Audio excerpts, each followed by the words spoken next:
Welcome to the ErnestLWest Ministries.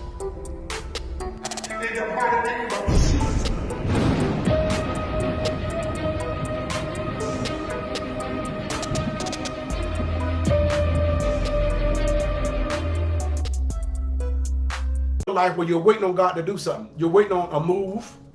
You're waiting on a breakthrough. You're waiting on a healing. See, but there's that voice that's in you.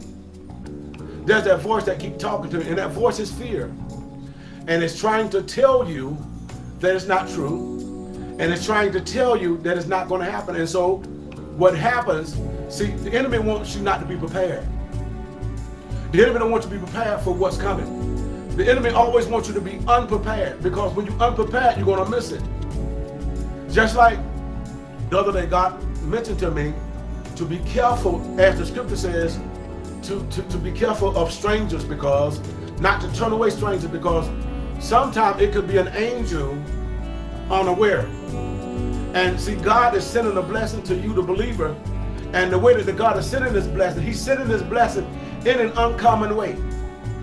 Just like with Elijah, when Elijah was used by God and he was sitting under a tree and wanting to die, wanting to commit suicide, God sent an angel to him. And that angel touched him on his eye, raised him up, and began to feed him. But not only did the angel do that, but also God sent a raven to him also as well, in another instance, where that raven came to him and fed him. Now that raven, you think about a raven usually is something that eats dead stuff. But now something that's eating something dead is bringing something to this man of God to eat that's live. So one of the things that I want to get you to see and realize is that not to listen to the enemy. Don't let the enemy get inside of your head and begin to bring conflict, because if you look in Genesis 3, the enemy said, can you not eat from all the trees of the field? See, the enemy knew that. And then when she responded, the enemy said that that's not true. But you will be as God if you do partake. See, one of the things that the enemy will do, the enemy will try to incite you. He will try to encourage you to do bad. Even when you make a mistake, or when someone makes you angry, or when something makes you upset. There's always going to come a voice that's going to try to talk to you and tell you, well, you know, you should do this. Well, you know, they wasn't right. Well, you know, you're right. Well, you know, he's doing this and she's doing that. As opposed to seeking God, or as opposed to communicating, the enemy will speak to your mind and make you become the judge, the jury, and the executioner in your mind, even without communicating. See, that's where the enemy attacks you at. He attacks you between your ears, between in your mind.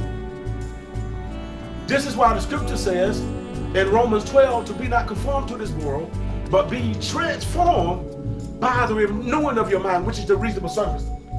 See, in other words, this is why you must have the mind of Christ. This is why you got to read. This is why you got to pray, and always stay current with what God is saying and current with what God is doing. Because the moment that you're not current with what God is saying and what God is doing, the enemy is going to slip in and try to deceive you. If you notice in the passage of scripture also in Genesis 3, after God had gave the man and the woman, had put them in the garden and gave them a charge to protect the garden, and he left, the moment that God left, that's when the serpent came in to bring division, to bring confusion. See, that's his angle, to bring division. Right after God said, what I put together, let nobody separate.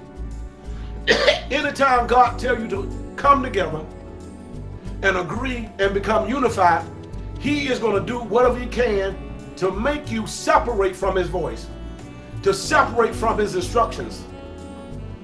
That's why the scripture says rebellion is as the sin of witchcraft, but stubbornness is as idolatry.